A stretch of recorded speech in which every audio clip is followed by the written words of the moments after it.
Welcome to the class, the database management system. So database management system అనేది మనకి which is used to create and manage the databases. Already మనం previous క్లాసెస్లో data అంటే ఏంటి, అలాగే information అంటే ఏంటి, డేటాకి ఇన్ఫర్మేషన్కి డిఫరెన్సెస్, అలాగే అసలు డేటాబేస్ అంటే ఏంటి అనేది మనం చూసాం. సో సాధారణంగా ఒక లార్జ్ ఆర్గనైజేషన్కి సంబంధించినప్పుడు మనం ఏవైనా సమ్ డీటెయిల్స్ని మనం కలెక్ట్ చేసినప్పుడు, అంటే డేటాని మనం కలెక్ట్ చేసినప్పుడు, ఆ ఎంటైర్ ఆర్గనైజేషన్కి సంబంధించిన కలెక్ట్ చేసిన డేటా అంతా కూడా ఒకదానికొకటి ఇంటర్ రిలేటెడ్గా ఉంటే దాన్ని డేటాబేస్ అంటాం. An organized collection of logically related data. So అటువంటి డేటాబేస్ని మనం కంప్యూటర్స్లో పర్మనెంట్గా స్టోర్ చేయాలి అంటే డేటాని మనం స్టోర్ చేయాలి అంటే సాధారణంగా మనం ఉపయోగించే పద్ధతి ఫైల్స్ రూపంలో స్టోర్ చేస్తాం. సో దాన్ని మనం ఫైల్ మేనేజ్మెంట్ సిస్టమ్ అంటాం. అది ఫైల్ మేనేజ్మెంట్ సిస్టంలో డేటాని స్టోర్ చేయడం వల్ల మనకి కొన్ని డిసడ్వాంటేజెస్ ఉన్నాయి. అవేంటంటే, ఉదాహరణకి ఫైల్స్లో మనం స్టోర్ చేసే డేటా అంతా కూడా స్ట్రక్చర్ అండ్ డేటా డిపెండెంట్ అయి ఉంటుంది. అలాగే డేటా రెడెండెన్సీ, ఆ డేటా రెడెండెన్సీ వల్ల డేటా ఇన్కన్సిస్టెన్సీ, అలాగే automatic backup and recovery features ఉండవు, లిమిటెడ్ షేరింగు, ఇటువంటి కొన్ని డిసడ్వాంటేజెస్ ఆల్రెడీ మనం ప్రీవియస్ క్లాస్లో చెప్పుకున్నాం. సో ఈ ఫైల్ మేనేజ్మెంట్ సిస్టంలో ఉన్న డిసడ్వాంటేజెస్ని ఓవర్కమ్ చేయడం కోసం మనకి డేటాబేస్ మేనేజ్మెంట్ సిస్టమ్ అనేది ఇంట్రడ్యూస్ చేయడం జరిగింది. సో ఈ డేటాబేస్లో మనం డేటా అంతా ఎప్పుడు ఏ రూపంలో స్టోర్ చేస్తాము అంటే టేబుల్స్ రూపంలో స్టోర్ చేస్తాం. డేటాబేస్ మేనేజ్మెంట్ సిస్టంలో డేటా అంతా ఎప్పుడు ఏ రూపంలో స్టోర్ చేస్తాం? టేబుల్.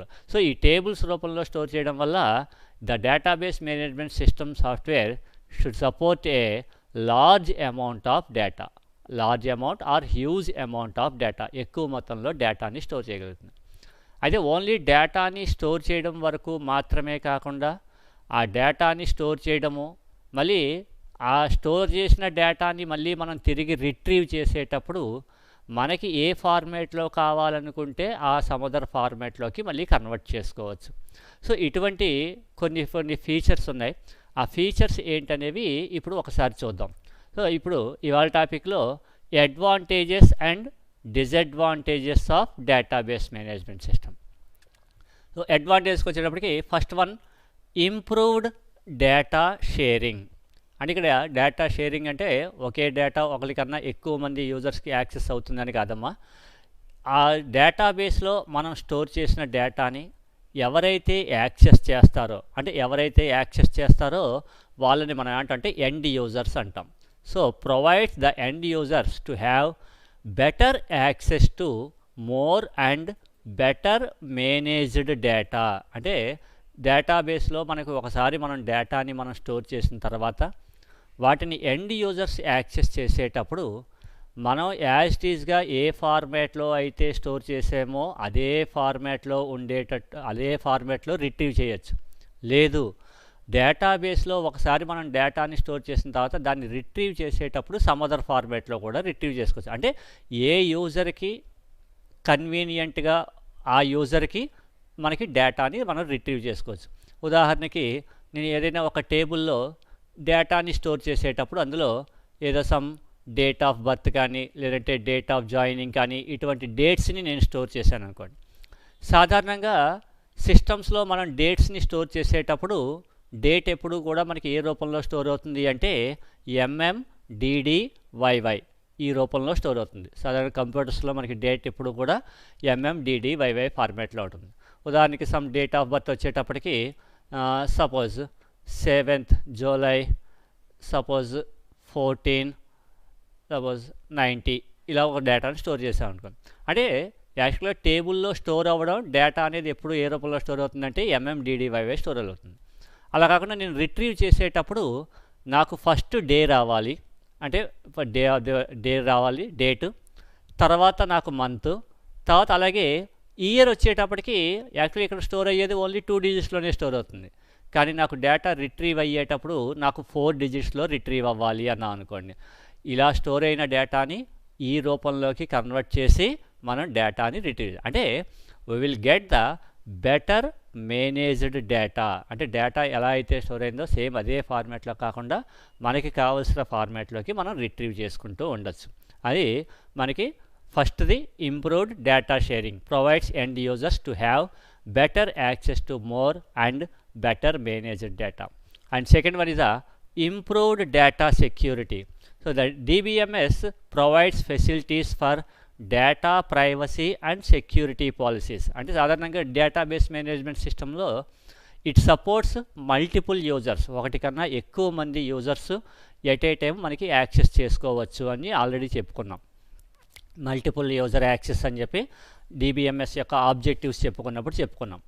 సో అలాంటప్పుడు ఒకటి కన్నా ఎక్కువ మంది యూజర్స్ డేటాబేస్ని యాక్సెస్ చేస్తారు అనేటప్పుడు మనకి ఫస్ట్ మెయిన్ ప్రాబ్లం ఏంటంటే సెక్యూరిటీ ప్రాబ్లం. అందుకని అటువంటి ప్రాబ్లమ్స్ రాకుండా ఉండడం కోసం డేటాబేస్ మేనేజ్మెంట్ సిస్టమ్ ఏం చేస్తుంది, ఆ పర్టికులర్ డేటాబేస్ మీద ఎవరైతే different number of users work చేయాలనుకుంటారో ఈచ్ అండ్ ఎవ్రీ యూజర్కి కూడా సమ్ క్రెడెన్షియల్స్ అనేవి క్రియేట్ చేయడం జరుగుతుంది. అంటే యూజర్ నేము పాస్వర్డ్ని సెట్ చేస్తాం. సో దానివల్ల ఆ పర్టికులర్ యూజర్ ఆథెంటికేటెడ్ యూజర్ కింద ట్రీట్ అవుతాడు. అలాగే మనకి డేటాబేస్లో డిఫరెంట్ డేటా ఉంటుంది కాబట్టి అందరి యూజర్స్ కూడా అన్ని డేటాని యాక్సెస్ చేయకూడదు. అలాంటప్పుడు మనం ఏం చేస్తాం, we will provide some privileges to the users. So ఆ యూజర్స్కి ప్రివిలేజెస్ని ప్రొవైడ్ చేయడం వల్ల కూడా మనకి డేటాబేస్ మేనేజ్మెంట్ సిస్టంలో మనం ప్రొవైడ్ చేసే డేటా ఎప్పుడూ కూడా ప్రైవసీగా ఉంటుంది and it has the security policies. And next one is the better data integration and provides integrated view of whole organization's data and operations. అంటే ఒక డేటాబేస్ మేనేజ్మెంట్ సిస్టంలో ఒక ఎంటైర్ ఆర్గనైజేషన్కి సంబంధించిన డేటా అంతా కూడా ఒకే ఒక సింగిల్ లొకేషన్లో మనం స్టోర్ చేసుకుంటూ ఉంటాం. అంటే అదే ఫైల్ మేనేజ్మెంట్ సిస్టంలో అయితే మనకి ఏవైతే డిఫరెంట్ డేటాస్ ఎగ్జిస్ట్ అయ్యి ఉంటాయో ఆ డిఫరెంట్ డేటా అంతా కూడా మనం ఏం చేయాలి, ఇండివిజువల్గా సెపరేట్ ఫైల్స్లో మనం స్టోర్ చేసుకుంటూ ఉండాలి. సో అలా స్టోర్ చేసేటప్పుడు ఈ ఫైల్స్ అనేవి ఎప్పుడూ కూడా మనకి ఓన్లీ సేమ్ లొకేషన్లో ఉండవు. ఫైల్ అనేది మనకి డిఫరెంట్ లొకేషన్స్లో మనం స్టోర్ చేసుకుంటూ ఉంటాం. సో అలా కాకుండా డేటాబేస్ మేనేజ్మెంట్ సిస్టమ్కి వచ్చేటప్పటికి ఎంటైర్ డేటాబేస్ అంతా కూడా ఒకే ఒక సింగిల్ లొకేషన్లోనే ఉంటుంది కాబట్టి ఆర్గనైజేషన్కి సంబంధించిన హోల్ డేటా అంతా కూడా ఒక సింగిల్ లొకేషన్. సో ఆ సింగిల్ లొకేషన్లో ఉండడం వల్ల మనకి అడ్వాంటేజ్ ఏంటంటే డేటా రిట్రీవింగ్ అనేది మనకి ఫాస్ట్గా జరుగుతుంది. So better data integration means it provides integrated view means entire organisation data అంతా కూడా ఒకే ఒక సింగిల్ పీస్ ఆఫ్ ఇన్ఫర్మేషన్ కింద మనకి డిస్ప్లే అవుతుంది. So provides integrated view of whole organisation's data and operations. ఇది బెటర్ డేటా ఇంటిగ్రేషన్. నెక్స్ట్ వచ్చినప్పటికీ minimised data inconsistency. So ఈ inconsistency అనేది ఎందుకు తగ్గుతుంది అంటే మనకి డేటాబేస్ మేనేజ్మెంట్ సిస్టంలో it already reduces the data redundancy అనేది మనకి తగ్గిపోతుందమ్మా. రెడెండెన్సీ మీన్స్ మనకి ఒకే సేమ్ డేటాని మనం ఒకటి కన్నా ఎక్కువ లొకేషన్స్లో స్టోర్ చేస్తే దాన్ని డేటా రెడెండెన్సీ అంటాం. సో ఈ డేటా రెడెండెన్సీని మనకి ఓవర్కమ్ చేస్తుంది. అంటే డేటా రెడెండెన్సీ అంటే అదేంటి, డేటాబేస్లో డేటా అంతా కూడా టేబుల్స్ రూపంలో స్టోర్ చేస్తుంది కాబట్టి ఒక టేబుల్లోకి మనం ఎప్పుడైతే ఒక న్యూ రికార్డ్ని ఇన్సర్ట్ చేయడానికి ట్రై చేస్తామో వెంటనే ద డేటాబేస్లో ఉన్న స్టోరేజ్ మేనేజర్ అనేది ఏం చేస్తుంది అంటే it checks whether the record is already existing are not. Same data already ప్రీవియస్గా ఎగ్జిస్ట్ అయ్యి ఉందా లేదా చెక్ చేసుకుంటుంది. ఒకవేళ ఉంటే కనుక ఎలిమినేట్ చేసేస్తుంది, లేకపోతే మనం ఇచ్చిన న్యూ డేటాని ఇన్సర్ట్ చేస్తుంది. సో ఇలాగ డేటా రెడెండెన్సీ అనేది పోతుంది కాబట్టి మనకి అలాగే ఎంటైర్ ఆర్గనైజేషన్ యొక్క డేటా అంతా కూడా మనకి ఒకే ఒక సింగిల్ లొకేషన్లో ఉంటుంది కాబట్టి మనకి సేమ్ టైప్ ఆఫ్ డేటాని ఒకటి కన్నా ఎక్కువ లొకేషన్స్లో మెయింటైన్ చేయాల్సిన అవసరం ఉండదు. కాబట్టి ఎప్పుడైతే డేటా రిడెండెన్సీ అనేది రిమూవ్ అయిపోతుందో ఆటోమేటిక్గా we will get the consistent data. అంటే డేటా కన్సిస్టెంట్గా ఉంటుంది అంటే the database management system will reduce the data inconsistency. చూడండి, minimized data inconsistency and provides inconsistency by eliminating data redundancy. Data redundancy ni eliminate cheyadam dwara it provides the consistency. consistency. And next one is the improved data access. So provides quick answers to the queries posed by the users. Ikkada here the query means it is a request. Query means it is a request. So డేటాబేస్లో data అంతా tables రూపంలో store అవుతుంది అనుకున్నాం కాబట్టి ఆ టేబుల్లో నుంచి మనకి కావాల్సిన ఏదైనా సమ్ ఇన్ఫర్మేషన్ని రిట్రీవ్ చేయాలి అంటే మనకి ఏ ఇన్ఫర్మేషన్ అయితే కావాలనుకుంటామో ఆ ఇన్ఫర్మేషన్కి సంబంధించి ఒక రిక్వెస్ట్ని ఇస్తాం. ఉదాహరణకి నేను ఏదైనా సమ్ స్టూడెంట్ అని చెప్పి ఒక టేబుల్ క్రియేట్ చేశాను అనుకోండి. ఈ స్టూడెంట్ అనే టేబుల్లో మొత్తం ఎంటైర్ ఒక కాలేజీకి సంబంధించిన మొత్తం స్టూడెంట్స్ డీటెయిల్స్ అన్నింటినీ స్టోర్ చేశాను. ఈ మొత్తం స్టూడెంట్ డీటెయిల్స్ అంటే అందులో మనకి ఏమవుతాయి, స్టూడెంట్ యొక్క అడ్మిషన్ నెంబరు, నేము, అలాగే వాడు జాయిన్ అయిన కోర్సు ఇలా ఉంటాయి. సో ఇందులో మొత్తం ఎంటైర్ స్టూడెంట్స్ డీటెయిల్స్ ఉంటాయి అంటే అర్థం ఏంటి, ఇందులో బీఎస్సీకి సంబంధించిన స్టూడెంట్స్ యొక్క డీటెయిల్స్ ఉంటాయి, అలాగే బీకామ్కి సంబంధించిన స్టూడెంట్ డీటెయిల్స్ అన్నీ ఉంటాయి. సో వీటిల్లోంచి సపోజ్ నాకు ఓన్లీ బీఎస్సీ చదువుతున్న స్టూడెంట్స్ యొక్క డీటెయిల్స్ మాత్రమే కావాలి అనుకున్నాం అనుకోండి, లేదు ఓన్లీ బీకామ్ చదువుతున్న స్టూడెంట్స్ డీటెయిల్స్ మాత్రమే కావాలి అనుకున్నాం అనుకోండి, then we will give a request to retrieve all the records where the course equal to BSc అంటాను. అంటే కోర్స్ ఈక్వల్ టు అని చెప్పి నేను ఎప్పుడైతే బీఎస్సీ అని చెప్పానో మనకేమవుతుంది, ఓన్లీ బీఎస్సీ చదువుతున్న స్టూడెంట్ డీటెయిల్స్ మాత్రమే రిట్రీవ్ అవుతాయి. లేదు బీకామ్ చదువుతున్న స్టూడెంట్ డీటెయిల్స్ కావాలి అనుకున్నాను అనుకోండి, కోర్స్ ఈక్వల్ టు బీకామ్ అని చెప్పి, అంటే మొత్తం ఉన్న టేబుల్లోంచి మొత్తం అన్ని రికార్డ్స్ని రిట్రీవ్ చేయకుండా ఏ డేటా రిట్రీవ్ అవ్వాలి అనేది we will provide some conditions. ఇలా కండిషన్ బేస్ చేసుకుని we will give the request to the table to retrieve the data. అంటే ఆ టేబుల్లోంచి మనకి ఏ డేటా కావాలి అనేది రిక్వెస్ట్ ఇస్తాం. ఇలాగా ఆల్రెడీ ఎగ్జిస్ట్ అయిన డేటా నుంచి మనకి కావలసిన ఇన్ఫర్మేషన్ని రిట్రీవ్ చేయడానికి మనం ఏదైతే ఒక రిక్వెస్ట్ని ఇస్తామో ఆ రిక్వెస్ట్ని మనం ఏమని పిలుస్తుంటే క్వెర్రీ అని పిలుస్తుంటాం. So it provides a quick answers to the queries posed by the users. అంటే మనకి డేటాబేస్లో ఎవరైతే డిఫరెంట్ యూజర్స్ వాళ్ళు ఏవైతే డిఫరెంట్ క్వెర్రీస్ ఇస్తారో ఆ క్వెర్రీస్ అన్నింటికీ కూడా it gives the quick answers. అంటే యావరేజ్ రెస్పాన్స్ టైం అనేది చాలా తక్కువగా ఉంటుందన్నమాట. అంటే ఫైల్ మేనేజ్మెంట్ సిస్టమ్తో పోల్చుకుంటే డేటాబేస్ మేనేజ్మెంట్ సిస్టంలో you will get the answers more quickly. And అయితే ఇలాగా ఎప్పుడైతే ఈ డిఫరెంట్ టైప్స్ ఆఫ్ క్వెర్రీస్కి మనకి ఇన్ఫర్మేషన్ని మోర్ క్విక్గా యాక్సెస్ చేయగలుగుతామో ఆటోమేటిక్గా we can take the decisions more quickly. అంటే ఆర్గనైజేషన్కి సంబంధించిన డెసిషన్స్ని తొందరగా తీసుకోవడం అనేది మనకి జరుగుతుంది. దాన్నే నెక్స్ట్ పాయింట్ కింద చెప్తాడు, improved decision making and generates better quality of information helps in making decisions. అంటే మనకి ఉన్న ఎంటైర్ డేటా నుంచి మనకి కావాల్సిన ఇన్ఫర్మేషన్ని మనం రిట్రీవ్ చేయగానే ఎప్పుడైతే ఇన్ఫర్మేషన్ అనేది మనకు ఉంటుందో ఆ ఇన్ఫర్మేషన్ని బేస్ చేసుకుని మనం బిజినెస్కి సంబంధించిన ఆర్గనైజేషన్కి సంబంధించిన సమ్ డెసిషన్స్ అనేవి తీసుకోవాల్సి వస్తుంది. సో మనకి టేబుల్లోంచి లేదంటే డేటాబేస్లోంచి ఇన్ఫర్మేషన్ అనేది మనకి ఎంత ఫాస్ట్గా రిట్రీవ్ అయితే మనం అంత ఫాస్ట్గా ఆర్గనైజేషన్కి సంబంధించిన డెసిషన్స్ని తీసుకోగలుగుతాం. కాబట్టి ఆల్రెడీ డేటాబేస్ మేనేజ్మెంట్ సిస్టమ్ అనేది it provides the quick answers. అంటే మోర్ ఫాస్ట్గా ఇన్ఫర్మేషన్ని రిట్రీవ్ చేస్తుంది కాబట్టి మనం అంతే ఫాస్ట్గా డెసిషన్స్ని కూడా తీసుకోగలుగుతాం. ఇది నెక్స్ట్ అడ్వాంటేజ్. తర్వాత next end user increase end user productivity and it provides the tools that helps to transform data into information quickly. అంటే డేటాని ఇన్ఫర్మేషన్ రూపంలోకి కన్వర్ట్ చేయడానికి, transform means converting the data from data format to information ఫార్మాట్లోకి convert చేయడానికి సాధారణంగా ఆ entire ఇన్ఫర్మేషన్ని మనం మాన్యువల్గా కన్వర్ట్ చేసుకుని రిట్రీవ్ చేసుకోవచ్చు. ఉదాహరణకి మనం ఏదైనా సమ్ స్టూడెంట్ అనే టేబుల్లో మొత్తం డేటా అంతా స్టోర్ చేసాం. డేటా అంతా స్టోర్ చేసి వాటిల్లోంచి మళ్ళీ డేటాని నేను తిరిగి రిట్రీవ్ చేసేటప్పుడు నేను ఏదో సమ్ గ్రూపింగ్ చేయాలనుకున్నాను అనుకోండి. అంటే ఉన్న స్టూడెంట్స్ మొత్తం డీటెయిల్స్లోంచి బీఎస్సీ గ్రూప్ అంతా ఒక డేటా కింద రావాలి, అలాగే బీకామ్కి సంబంధించిన డేటా అంతా ఒక గ్రూప్ కింద రావాలి. అయితే ఆ గ్రూప్ కింద రిట్రీవ్ అయ్యేటప్పుడు మొత్తం ఇండివిజువల్ స్టూడెంట్స్ డీటెయిల్స్ అన్నీ రిట్రీవ్ అయిన తర్వాత లాస్ట్లో టోటల్ నెంబర్ ఆఫ్ స్టూడెంట్స్ అనేది కూడా నాకు ఎడిషనల్గా కావాలి అనుకున్నాను అనుకోండి. అంటే యాక్చువల్గా అక్కడ టోటల్ నెంబర్ ఆఫ్ స్టూడెంట్స్ అనేది మనకి డేటాబేస్లో స్టోర్ అవ్వదు. డేటాబేస్లో ఓన్లీ స్టూడెంట్స్కి సంబంధించిన డీటెయిల్స్ని మాత్రమే మనం స్టోర్ చేసుకుంటూ ఉంటాం. అయితే వాటిల్లో ఆ కోర్స్ అనే దాని మీద నేను బేస్ చేసుకుని నేను టోటల్గా మొత్తం బీఎస్సీ స్టూడెంట్ డీటెయిల్స్ అన్నీ రిట్రీవ్ అయిన వెంటనే లాస్ట్లో నాకు టోటల్గా ఎంత నెంబర్ ఆఫ్ స్టూడెంట్స్ ఉన్నారు, అలాగే వాళ్ళ యొక్క టోటల్ ఫీజు ఎంత అనేది నేను డిస్ప్లే చేయాలనుకున్నాను. అలాగే బీకామ్కి సంబంధించిన స్టూడెంట్ డీటెయిల్స్ అన్నీ రిట్రీవ్ చేయగానే మళ్ళీ లాస్ట్లో నాకు టోటల్ నెంబర్ ఆఫ్ స్టూడెంట్స్, నాకు టోటల్ ఫీ అమౌంట్ కావాలి అనుకున్నాను అనుకోండి. యాక్చువల్గా total fee amount, total number of students అనేది మనకి టేబుల్స్లో స్టోర్ అవ్వదు.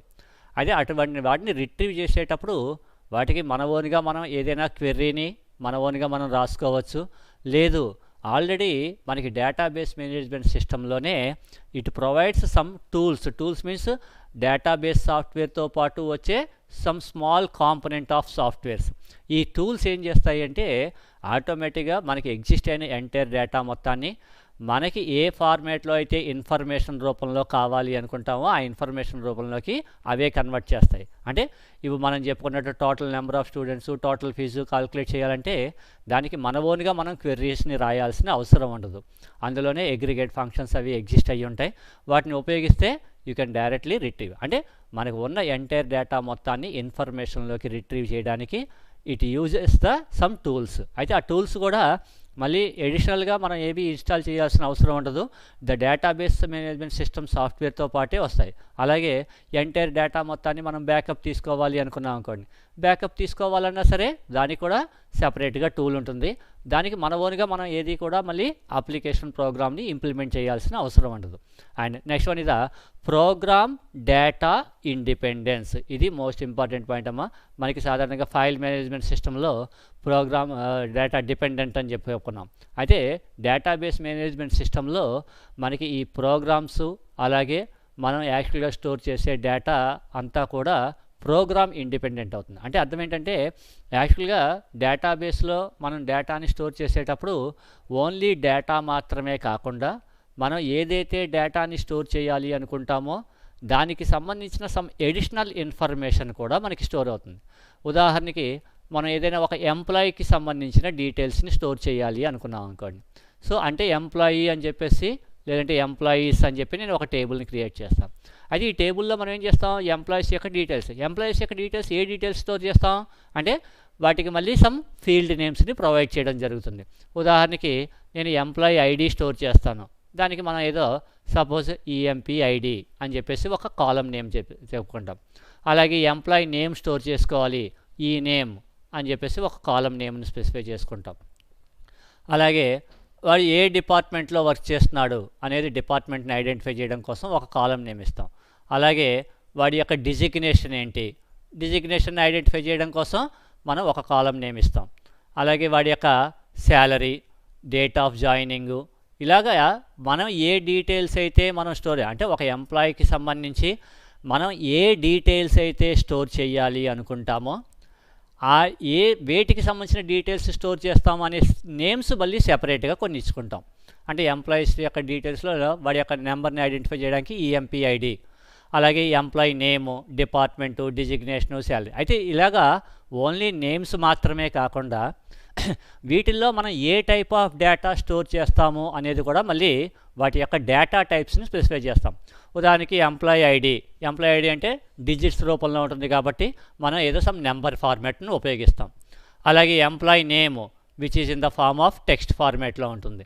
అలాగే డిపార్ట్మెంటు ఇది కూడా text format, designation text format, salary decimal number format, date of joining date format.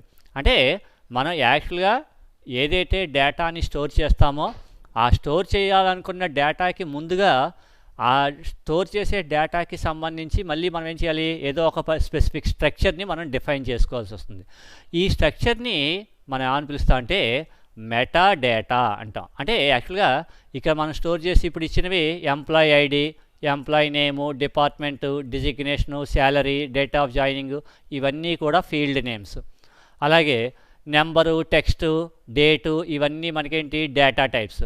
అయితే ఈ ఎంప్లాయీస్ అనే టేబుల్లో ఏ ఫీల్డ్స్ ఉన్నాయి అని తెలియాలి అంటే మనం ఇచ్చిన ఈ ఫీల్డ్ నేమ్స్ అన్నీ కూడా మళ్ళీ డేటాబేస్లో మనకి స్టోర్ అవ్వాలి.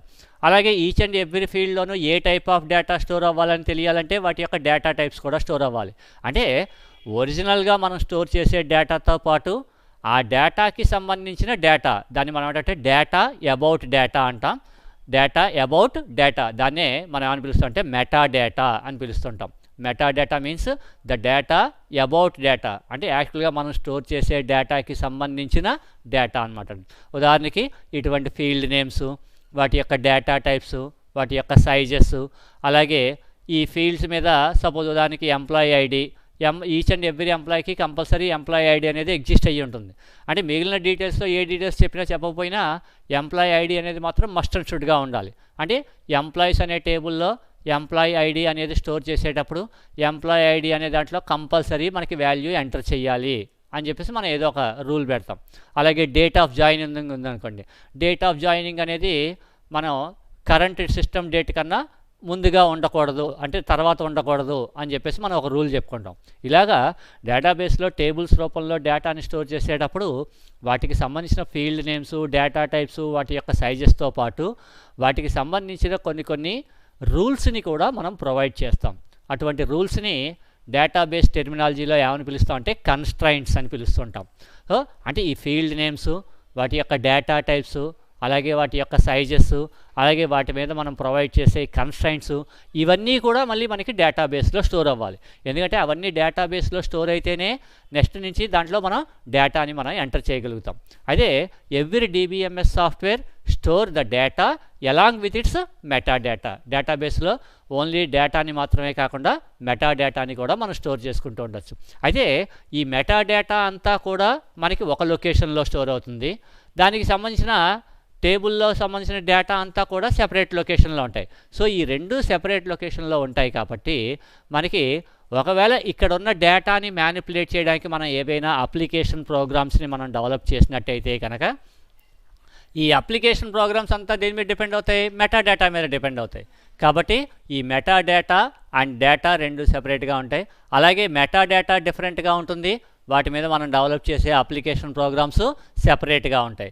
ఈ రెండు సెపరేట్గా ఉండడం వల్ల మనకేమవుతుందంటే ఒకవేళ ఫ్యూచర్లో మనం ఈ మెటా డేటా ఏవైనా చేంజెస్ చేసినా దాని మీద మనం డెవలప్ చేసిన అప్లికేషన్ ప్రోగ్రామ్స్ని మనం చేంజెస్ చేయాల్సిన అవసరం ఉండదు. ఎందుకంటే ఇక్కడ అప్లికేషన్ ప్రోగ్రామ్స్ సెపరేట్గా ఉంటాయి, అలాగే మనకి డేటా అనేది సెపరేట్గా ఉంటుంది. అదే మనకి ఫైల్ మేనేజ్మెంట్ సిస్టంలో అయితే ఈచ్ అండ్ ఎవ్రీ ఫైల్ కూడా స్ట్రక్చర్ అండ్ డేటా డిపెండెంట్ అవుతుంది.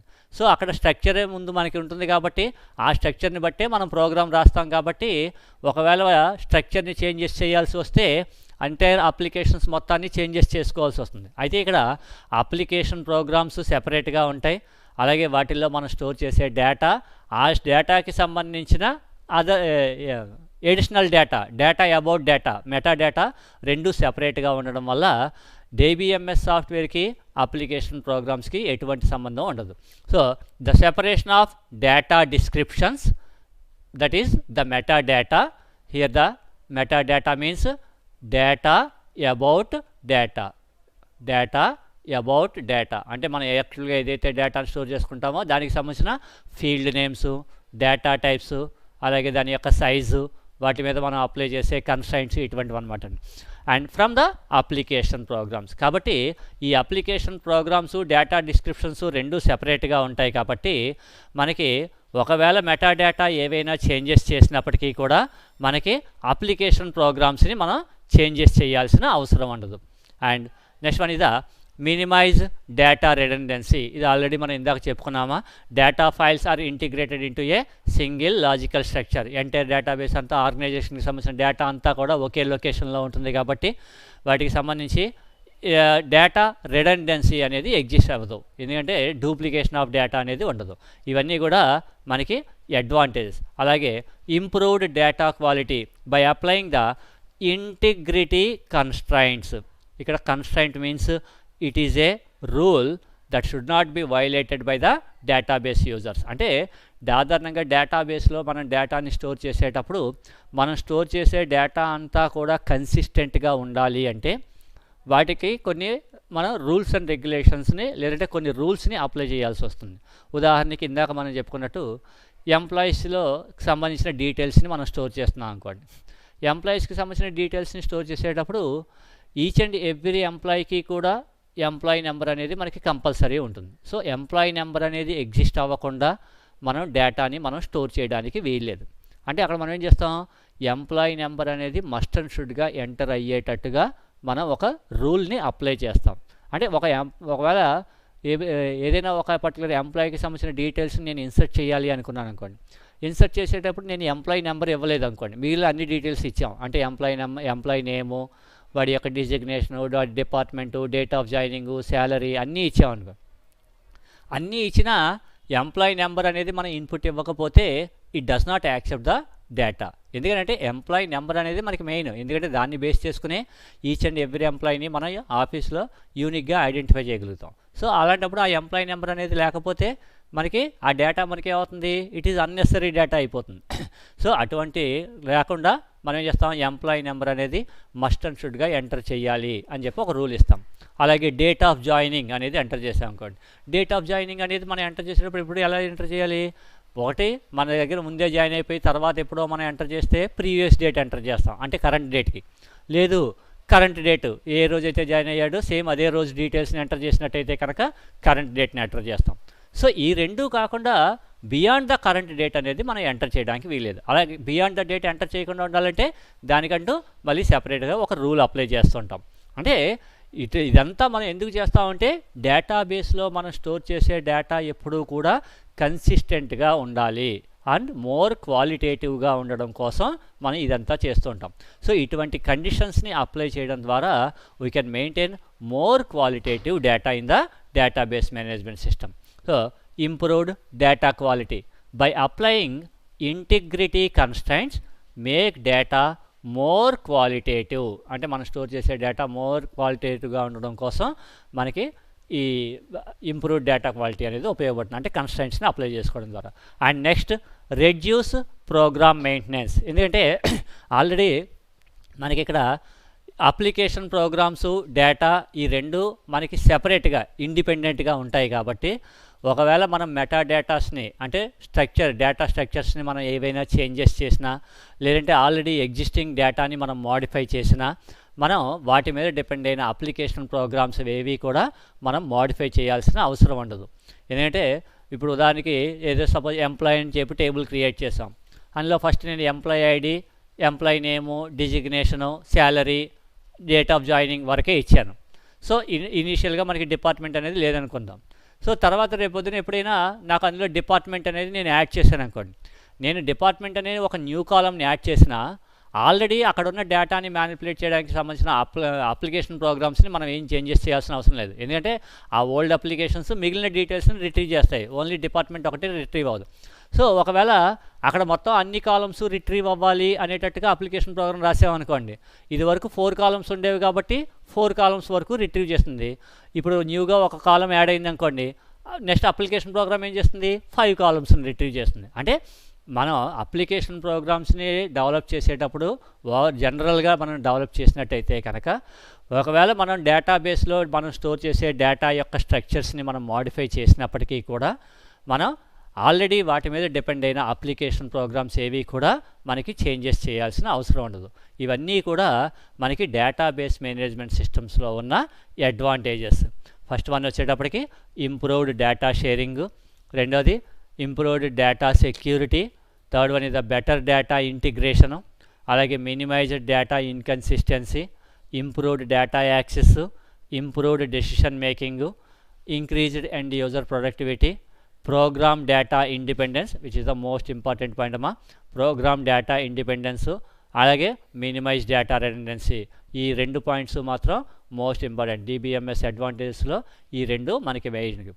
ప్రోగ్రామ్ డేటా ఇండిపెండెన్స్ ఒకటిని, మినిమైజ్ డేటా రెడెండెన్సీ, అలాగే next improved data quality and reduce program and all these are the advantages. అదే ఇన్ని అడ్వాంటేజెస్ ఉన్నప్పటికీ కూడా ఎందుకంటే మనకి కంప్యూటర్స్లో ఈచ్ అండ్ ఏ అప్లికేషన్ సాఫ్ట్వేర్ని తీసుకున్నా ఈచ్ అండ్ ఎవ్రీ అప్లికేషన్ సాఫ్ట్వేర్స్లోనూ కూడా కొన్ని మెరిట్స్ ఉంటాయి, అలాగే డిమెరిట్స్ కూడా ఉంటాయి.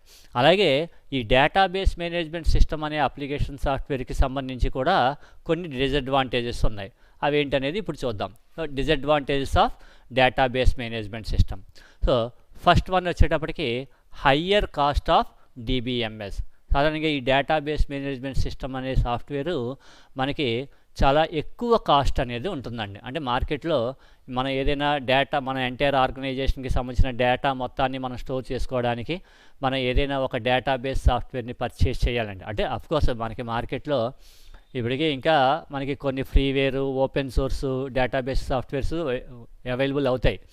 కానీ మనకి ఆర్గనైజేషన్ పరంగా ఉండేటప్పటికి డేటా అనేది మోర్ సెక్యూర్డ్గా ఉండాలి. కాబట్టి అలాంటి సెక్యూరిటీస్ అన్నింటినీ ప్రొవైడ్ చేయగలిగే డిబిఎంఎస్ సాఫ్ట్వేర్స్ని మనం కంపల్సరీ మనం పర్చేజెస్ చేయాల్సి ఉంటుంది.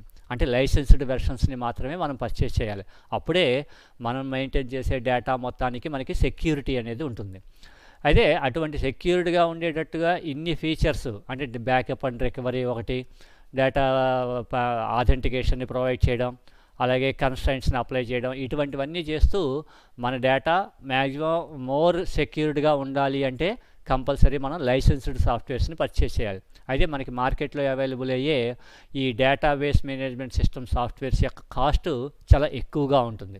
అది కూడా మనకి వాటిని పర్చేస్ చేసేటప్పుడు కూడా ఆ పర్టికులర్ ఎంటైర్ డేటాబేస్ని ఎంతమంది నెంబర్ ఆఫ్ యూజర్స్ యూజ్ చేస్తారు అనే దాన్ని కూడా బేస్ చేసుకుని ఉంటుంది. ఎందుకంటే ఆల్రెడీ మనం క్లాసిఫికేషన్స్ ఆఫ్ డేటాబేసెస్లో చెప్పుకున్నాం.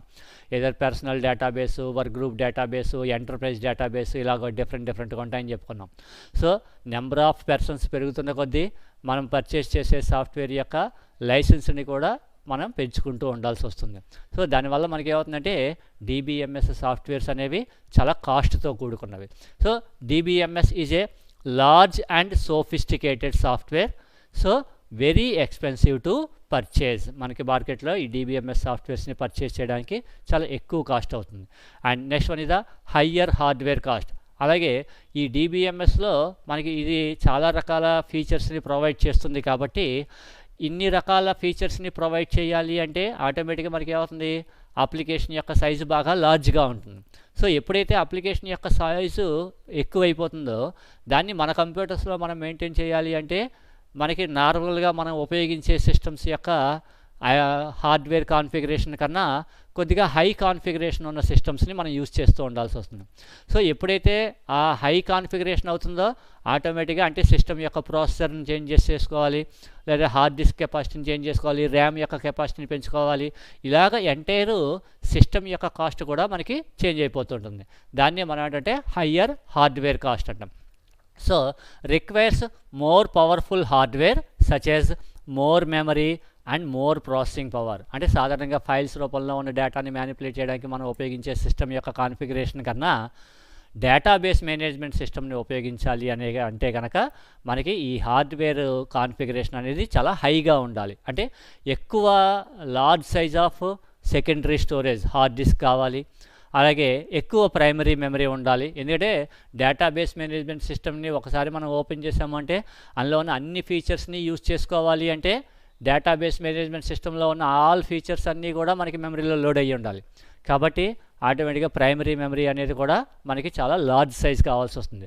ఉదాహరణకి ఒక ఫైల్ మేనేజ్మెంట్ సిస్టమ్ను ఉపయోగించి మనం అప్లికేషన్ డెవలప్ చేయాలనుకున్నాం అనుకోండి, మీకు విత్ ఇన్ ద కేబీల్లోనూ ఎంబీల్లోనూ మనకి ఎంబీస్లో మనకి మెమరీ ఉంటే మనకి సరిపోతుంది. అదే డేటాబేస్ని ఉపయోగించాలనుకోండి we should have the GBs అంటే గిగాబైట్స్ రూపంలో ఉండాలి. అలా ఉంటేనే మన ఆ పర్టికులర్ డేటాబేస్ సాఫ్ట్వేర్ని మన సిస్టంలో రన్ చేయగలుగుతాం. కాబట్టి హయ్యర్ హార్డ్వేర్ కాస్ట్.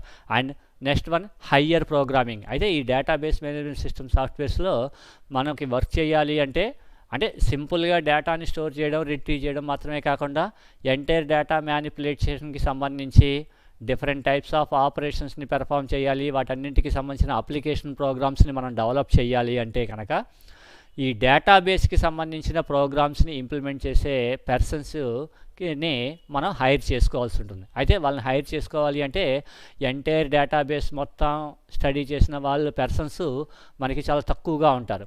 కాబట్టి అటువంటి వాళ్ళని మనం హైర్ చేసుకోవాలి అనుకుంటే వాళ్ళకి చాలా ఎక్కువ శాలరీస్ని మనం పే చేయాల్సి వస్తుంటుంది. కాబట్టి requires programmers who have thorough knowledge అంటే డేటాబేస్ మీద బాగా థరో నాలెడ్జ్ ఉన్న వాళ్ళని అపాయింట్ చేసుకోవాల్సి వస్తుంది. అలాగే నెక్స్ట్ హయ్యర్ కన్వర్షన్ కాస్ట్. ఇది ఈ హయ్యర్ కన్వర్షన్ కాస్ట్ అనేది ఎప్పుడు చెప్పుకుంటాము అంటే ఆల్రెడీ మనం ఏదైనా ఒక పర్టికులర్ మేనేజ్మెంట్ సిస్టమ్ని ఉపయోగించి మనం ఆల్రెడీ డేటాని మనం స్టోర్ చేసుకున్నప్పుడు, అలాగే మనం ఆల్రెడీ ఏదైనా ఎగ్జిస్టింగ్ ఒక డేటాబేస్ సాఫ్ట్వేర్స్ని ఉపయోగిస్తున్నప్పుడు మనకి మార్కెట్లో ఈ డేటాబేస్ టెక్నాలజీస్ అనేవి కూడా మనకి ఎప్పటికప్పుడు చేంజెస్ అవుతూ ఉన్నాయి. కాబట్టి మనం ఏదైనా ఒక న్యూ డేటాబేస్ మేనేజ్మెంట్ సిస్టమ్కి కన్వర్ట్ అవ్వాలి అనుకున్నాం అనుకోండి. ఉదాహరణకి ఒకప్పుడు మనకి మార్కెట్లో ఈ డేటాబేసెస్కి సంబంధించి డీబేస్ 3+ అని చెప్పేసి ఒక సాఫ్ట్వేర్ ఉండేదమ్మా. డీబేస్ 3+, అలాగే ఫాక్స్ ప్రో, ఇటువంటి కొన్ని DBMS సాఫ్ట్వేర్స్ ఉండేవి. అది ఇప్పుడు మనకి మార్కెట్లో ఈ DBMS, డీబేస్, ఫాక్స్ ప్రో ఈ సాఫ్ట్వేర్స్ అనేవి ఏమీ లేవు. ఇప్పుడు ఉన్నవంతా ఏంటండి, ఒరాకిల్, అలాగే SQL server, MySQL, sequel server, అలాగే MySQL, ఇటువంటి సాఫ్ట్వేర్స్ ఉన్నాయి. సపోజు మన ఆర్గనైజేషన్లో మనం ఎప్పుడో బాగా లాంగ్ సైజ్ నుంచి మనం డేటాని మనం కెప్ట్ చేసుకుంటూ వచ్చామనుకోండి. సో మనకి ఓల్డ్ సిస్టమ్స్లో వచ్చేటప్పటికి ఒకప్పుడు మనం యూజ్ చేసేదంతా డేటాబేస్ కానీ లేదంటే ఫాక్స్ ప్రో డేటాబేస్ని ఉపయోగిస్తున్నాం. సో ఇప్పుడు మనకి మార్కెట్లో లేటెస్ట్గా అయితే ఈ ఫాక్స్ ప్రో కూడా ఎక్కువ లార్జ్ అమౌంట్ ఆఫ్ డేటాని సపోర్ట్ చేయలేదు అనుకుందాం. ఇప్పుడున్న టెక్నాలజీస్ ప్రకారం ఏదైనా ఒరాకిల్ కానీ లేదంటే MySQL కానీ మీరు యూజ్ చేయాలనుకున్నారనుకోండి. సో ఆల్రెడీ మన ఆర్గనైజేషన్కి సంబంధించిన ఎంటైర్ డేటా అంతా ఏ రూపంలో ఉంటుంది, ఫాక్స్ ప్రో డేటాబేస్ రూపంలో ఉంటుంది.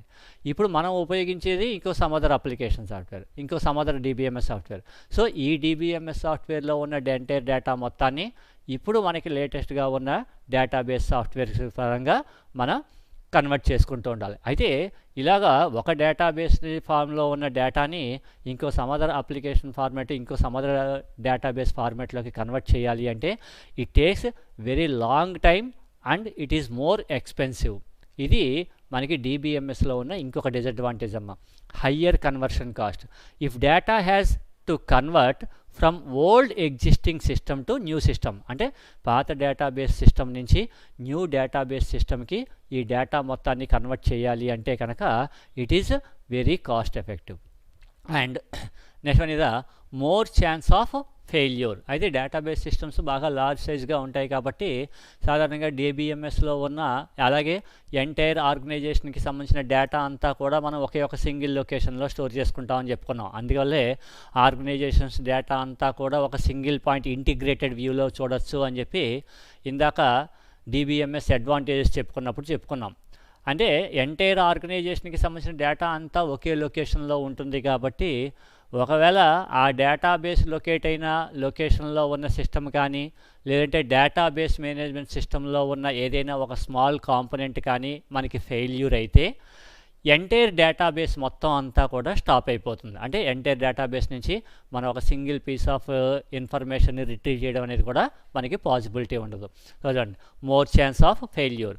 As all resources and components are centralised. ఇక్కడ సెంట్రలైజ్డ్ అంటే మొత్తం ఎంటైర్ ఆర్గనైజేషన్కి సంబంధించిన డేటాబేస్ మొత్తాన్ని కూడా ఒక సింగిల్ లొకేషన్లో స్టోర్ చేయడం అమ్మ. ఆ సింగిల్ లొకేషన్లో స్టోర్ చేస్తే దాన్ని మనం అంటే సెంట్రలైజ్డ్ అంటాం. So as all resources and components are centralised, if any component fails, అంటే డేటాబేస్ మేనేజ్మెంట్ సిస్టంలోనే ఏ ఒక్క పర్టికులర్ కాంపోనెంట్ ఫెయిల్ అయినప్పటికీ ద హోల్ సిస్టమ్ స్టాప్స్. ఇది మనకి ఉన్న పెద్ద disadvantage. And next one is the complexity and performance. As it performs many tasks, అంటే డేటాబేస్ మేనేజ్మెంట్ సిస్టంలో ఇది డిఫరెంట్ టైప్స్ ఆఫ్ టాస్క్ని పెర్ఫామ్ చేస్తుంది కాబట్టి it is more complex and complicated software. అయితే అందువల్లే ఇటువంటి కాంప్లెక్స్ సాఫ్ట్వేర్ని మెయింటైన్ చేయాల్సి వస్తుంది కాబట్టి మనకి యాక్చువల్గా ఈ DBMS యొక్క కాస్ట్ అలాగే దాని యొక్క హార్డ్వేర్ కాస్ట్ మనకి బాగా ఎక్కువగా ఉంటూ ఉంటాయి. ఇవన్నీ కూడా మనకి disadvantages of the database management system. ఇక నెక్స్ట్ పాయింట్ వచ్చేటప్పటికి functions of DBMS. So functions of DBMSలో ఫస్ట్ పాయింట్ వచ్చేటప్పటికి డేటా డిక్షనరీ మేనేజ్మెంట్. ఇక్కడ డేటా డిక్షనరీ ఈ పదం ఒకసారి చూసుకోండమ్మా. డేటా డిక్షనరీ అని కానీ ఆర్ దీనికే ఇంకొక పేరు రిపాజిటరీ అంటారు. ఇది బాగా గుర్తుపెట్టుకోండి అమ్మా. ఇక డేటాబేస్ చదువుకునేటప్పుడు ఈ పదం మనకి చాలాసార్లు రిపీట్ అవుతుంటుంది. రిపాజిటరీ అంటారు. అంటే ఈ డేటా డిక్షనరీ ఆర్ రిపాజిటరీ అనేది ఎందుకు ఉపయోగిస్తామంటే in order to store the metadata. Metadata means already ఇందాక చెప్పుకున్నామమ్మా, metadata means the data about data. అంటే యాక్చువల్గా డేటాబేస్లో టేబుల్ రూపంలో మనం యాక్చువల్గా ఏదైతే మనం డేటాని స్టోర్ చేయాలి అనుకుంటామో ఆ స్టోర్ చేయాలనుకున్న డేటాకి సంబంధించిన డెఫినిషన్స్, అంటే వాటి యొక్క ఫీల్డ్ నేమ్స్, వాటి యొక్క డేటా టైప్స్, అలాగే దాని యొక్క సైజెస్, అలాగే ఆ పర్టికులర్ ఫీల్డ్స్లో మనం ఏవైనా సమ్ కన్స్ట్రైంట్స్ని అప్లై చేసినట్టయితే కనుక ఆ కన్స్ట్రైంట్స్ ఇవన్నీ కూడా మనకి అప్లికేషన్ ప్రోగ్రామ్స్ మీద డిపెండ్ అవ్వకుండా ఉండడం కోసం వాటిని మనం ఏం చేస్తామంటే సెపరేట్గా మనం స్టోర్ చేస్తాం డేటాబేస్లో. ఇలాగా మనకి యాక్చువల్గా ఈ ఫీల్డ్ డెఫినిషన్స్ అవి ఎక్కడైతే అంటే మెటాడేటా ఏ లొకేషన్లో అయితే స్టోర్ అవుతుందో ఆ లొకేషన్ని మనం ఏమని పిలుస్తామంటే ఏదర్ డేటా డిక్షనరీ అని కానీ లేదంటే రిపాజిటరీ అని కానీ మనం పిలుస్తూ ఉంటాం. సో ఈ డేటాబేస్ మేనేజ్మెంట్ సిస్టమ్ యొక్క ఫంక్షన్ ఏంటంటే it maintains some data dictionary. అంటే మనం యాక్చువల్గా స్టోర్ చేసే డేటా మాత్రమే కాకుండా ఆ డేటాకి సంబంధించిన డెఫినేషన్స్ని కూడా అది స్టోర్ చేసుకుంటూ ఉంటుంది. So the DBMS maintains the definition of actual data. అంటే మనం స్టోర్ చేసే యాక్చువల్ డేటాకి సంబంధించిన definitions which is called as the data about data which is called as the metadata in data dictionary or repository. తర్వాత next data storage management. అయితే ఈ database management system అనేది only మనకి డేటాని మెటాడేటాని మాత్రమే కాకుండా ఈ మెటాడేటాని అలాగే యాక్చువల్ డేటాని ఉపయోగించుకుని మనం డెవలప్ చేసిన అప్లికేషన్ సాఫ్ట్వేర్స్ ఏవైతే ఉంటాయో ఆ అప్లికేషన్ ప్రోగ్రామ్స్కి సంబంధించిన డీటెయిల్స్ని కూడా, అంటే ఏదర్ ఇన్పుట్ స్క్రీన్స్ కానీ లేదంటే అవుట్పుట్కి సంబంధించిన రిపోర్ట్కి సంబంధించిన ఫార్మాట్స్ కానీ వాటిని కూడా మనకి DBMS అంటే ఓన్లీ యాక్చువల్ డేటా మెటాడేటా మాత్రమే కాకుండా ఆ పట్ల డేటా మీద వర్క్ అయ్యడానికి ఉపయోగించే అప్లికేషన్ ప్రోగ్రామ్స్కి సంబంధించిన డీటెయిల్స్ని కూడా మనకి డేటాబేస్ మేనేజ్మెంట్ సిస్టమ్ అనేది స్టోర్ చేసుకోవడం జరుగుతుంది. So data storage management which along with the metadata it stores screen and report definition. ఇక్కడ స్క్రీన్ అంటే అప్లికేషన్ ప్రోగ్రామ్స్లో మనం డేటాని స్టోర్ చేయడానికి ఏవైతే మనం ఇన్పుట్ స్క్రీన్స్ని తయారు చేస్తామో ఆ ఇన్పుట్ స్క్రీన్స్, అలాగే ఇక్కడ report definitions means the output formats ఇవి కూడా మనకి డేటా స్టోర్ అవుతుంది. అలాగే మనం డేటాని స్టోర్ చేసేటప్పుడు ఏ డేటా ఎటువంటి డేటాని యాక్సెస్ చేయాలి, ఏ టైప్ ఆఫ్ డేటా యాక్సెస్ చేయకూడదు అనేది మనం కొన్ని రూల్స్ని అప్లై చేస్తారని చెప్పుకున్నాం. ఆ రూల్స్నే మనం ఏమని పిలుస్తాం అంటే కన్స్ట్రైంట్స్ అంటుంటాం. ఆ కన్స్ట్రైంట్ ఆర్ వాటినే మనం డేటా వ్యాలిడేషన్ రూల్స్ అంటాం. ఇటువంటి డేటా వ్యాలిడేషన్ రూల్స్ని కూడా మనకి DBMS స్టోర్ చేసుకుంటుంది. అంటే డేటాబేస్ మేనేజ్మెంట్ సిస్టమ్ అనేది ఓన్లీ డేటాని స్టోర్ చేయడం మాత్రమే కాకుండా డేటాని స్టోర్ చేస్తుంది, అలాగే ఆ డేటాకి సంబంధించిన మెటాడేటాని స్టోర్ చేస్తుంది. సో ఓన్లీ మెటాడేటా అంటే only field names, data types, వాటి యొక్క సైజెస్ మాత్రమే కాకుండా ఆ పర్టికులర్ డేటాని మ్యానిపులేట్ చేయడానికి మనం ఏవైతే సమ్ అప్లికేషన్ ప్రోగ్రామ్స్ని మనం డెవలప్ చేస్తామో ఆ అప్లికేషన్ ప్రోగ్రామ్స్కి సంబంధించిన డీటెయిల్స్ని కూడా మనం స్టోర్ చేసుకుంటాం which is nothing but the screen and report definitions. అలాగే డేటాని ఇంటిగ్రిటీని మెయింటైన్ చేయడం కోసం ఆ డేటా మీద మనం ఏవైతే సమ్ ఇంటిగ్రిటీ రూల్స్ని అప్లై చేస్తామో ఆ డేటా వ్యాలిడేషన్ రూల్స్ని కూడా మనకి DBMS అనేది స్టోర్ చేసుకోవడం జరుగుతుంది. Next data transformation and presentation. ఇది ఒక ఇంపార్టెంట్ ఫంక్షన్ అమ్మ. అంటే ఇందాక మీకు ఆల్రెడీ ఎగ్జాంపుల్ చెప్పుకున్నాం.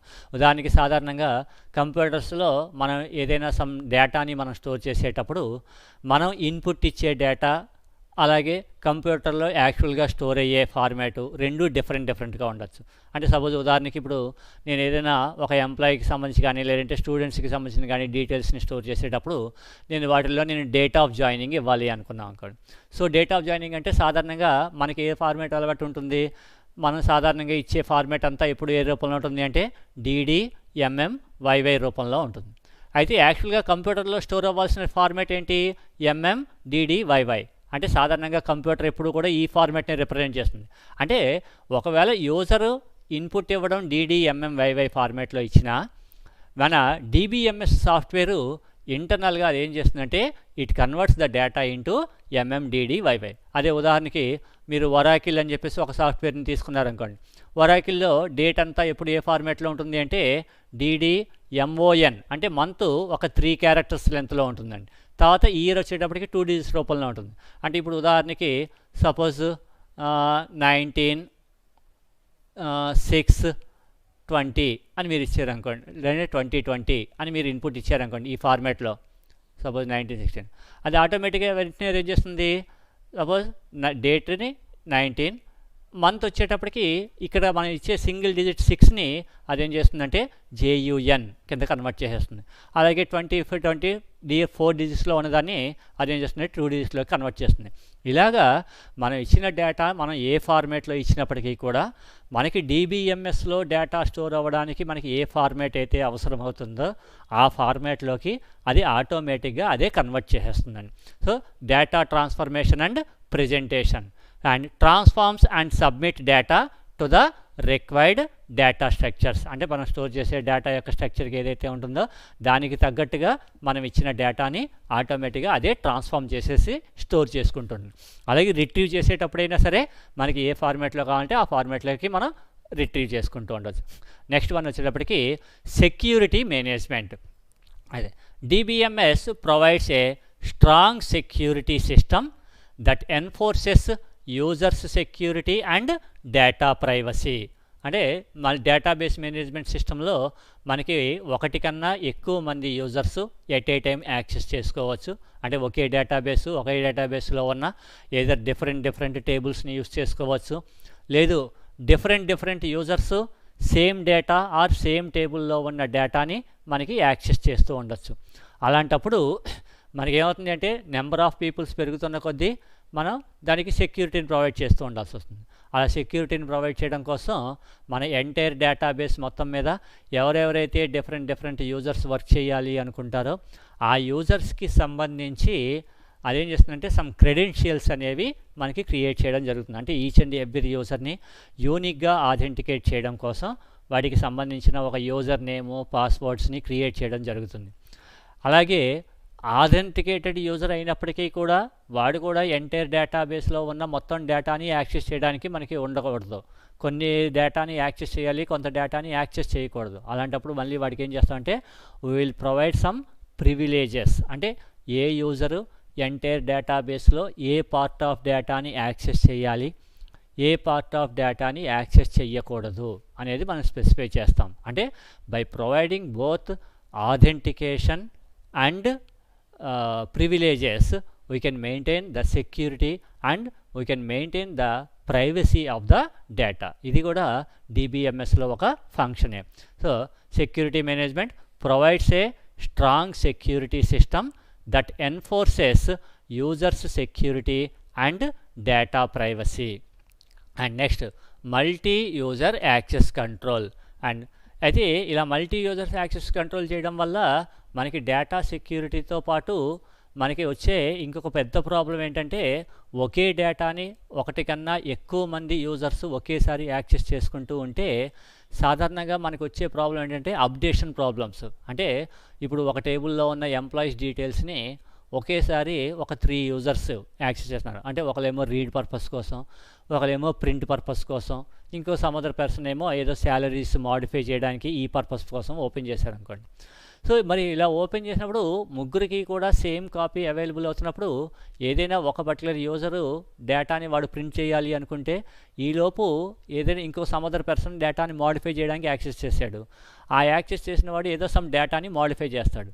సో ఇప్పుడు మనకి ప్రింటింగ్ వచ్చేటప్పుడు ఏం ఇవ్వాలి, ఆ మాడిఫై అయిన డేటా ఏదైతే ఉంటుందో అది రావాలి. ఒకవేళ అది రాలేదనుకోండి మళ్ళీ మనకి ఏమవుతుంది, ప్రీవియస్ డేటాయే వస్తుంది. సో అటువంటి ప్రాబ్లమ్స్ రాకుండా ఉండేటట్టు అంటే మనకి డేటాబేస్లో సేమ్ డేటాని ఒకటి కన్నా ఎక్కువ మంది యూజర్స్ ఒకేసారి యాక్సెస్ చేయాల్సి వస్తే కనుక అటువంటప్పుడు ఆ వాటి కాన్కరెంట్ యాక్షన్స్లో కూడా డేటాని కన్సిస్టెంట్గా మనకి మేనేజ్ చేయగలుగుతుంది. So multi user access control and it provides data integrity and consistency in concurrent actions. ఇక్కడ కాన్కరెంట్ యాక్షన్స్ అంటే ఒకే డేటాని ఒకటి కన్నా ఎక్కువ మంది యూజర్స్ ఒకేసారి యాక్సెస్ చేయాల్సి వస్తే కనుక అలా యాక్సెస్ చేసే టైంలో కూడా it provides the data integrity. Data integrity అంటే it always maintains the proper data and consistency. Data యొక్క కన్సిస్టెన్సీని కూడా అది మెయింటైన్ చేస్తూ ఉంటుంది. ఇది functions of database management system. ఇక అలాగే ఎవ్రీ డిబిఎంఎస్ సాఫ్ట్వేర్లోనూ కూడా మనకి బ్యాకప్ అండ్ రికవరీ మేనేజ్మెంట్ అని చెప్పి ఒకటి ఉంటుందమ్మా. అంటే మనకి సాధారణంగా డేటాబేస్లో ఎంటైర్ ఆర్గనైజేషన్కి సంబంధించిన ఎంటైర్ డేటా ఉంటుంది. అలాగే ఈచ్ అండ్ ఎవ్రీ ఆర్గనైజేషన్కి కూడా డేటా అనేది మనకి మోస్ట్ ఇంపార్టెంట్ అసెట్. కాబట్టి మనకి ఎట్టి పరిస్థితుల్లోనూ కూడా ఈ డేటా లాసింగ్ అనేది జరగడానికి వీల్లేదు. సో ఆ డేటా లాస్ జరగకుండా ఉండడం కోసం మనం ఎగ్జిస్ట్ అయిన ఎంటైర్ డేటా మొత్తాన్ని మనం ఏం చేస్తామంటే ఎప్పటికప్పుడు మనం డేటాని బ్యాకప్ తీసుకుంటూ ఉంటాం. అయితే ఆ డేటాని బ్యాకప్ తీసుకోవడము అలాగే డేటాని రికవర్ చేయడం అనేది మన ఓన్గా మనం మాన్యువల్గా చేయక్కర్లేకుండా ఈచ్ అండ్ ఎవ్రీ డేటాబేస్ సాఫ్ట్వేర్లోనూ కూడా మనకి బ్యాకప్ అండ్ రికవరీకి సంబంధించిన టూల్స్ ఆల్రెడీ ప్రొవైడ్ అయిపోయి ఉంటాయండి. ఆ టూల్స్ని ప్రొవైడ్ చేయడం ద్వారా మనకి ఏమవుతుంది అంటే ఇటు మనకి ఒకవేళ ఫ్యూచర్లో ఎప్పుడైనా సిస్టమ్ మనకి లాస్ అవ్వడం వల్ల కానీ ఇటువంటివి జరిగినప్పుడు ఒకవేళ మనకి డేటా లాస్ అవ్వకుండా మనం తీసుకున్న బ్యాకప్లోంచి మనం ఏం చేస్తామంటే డేటాని మళ్ళీ తిరిగి రికవర్ చేసుకుంటూ ఉంటాం. ఓకేనా. And provides backup and data recovery methods to safeguard the data and its integrity. And last and final point data integrity management. Data integrity means it minimise the data redundancy and maximise the data consistency. Every DBMS software కూడా by డిఫాల్ట్గా మనకి ఏం చేస్తుంది ఈ data redundancy అనేది. ఇది already మనం objectives of DBMS చెప్పుకున్నప్పుడు కూడా చెప్పుకున్నాము. అంటే ఒకసారి మనం స్టోర్ చేసిన డేటాని మళ్ళీ తిరిగి అది మనకి స్టోర్ అవ్వనివ్వదు. ఇవి functions of database management system. ఇవి టోటల్గా ఇవాళ సెషన్లో మనం advantages and disadvantages of database management systems అలాగే ఫంక్షన్స్ ఆఫ్ డిబిఎంఎస్ చెప్పుకున్నాం. మిగిలిన రిమైనింగ్వి మనం నెక్స్ట్ క్లాస్లో కంటిన్యూ చేద్దాం.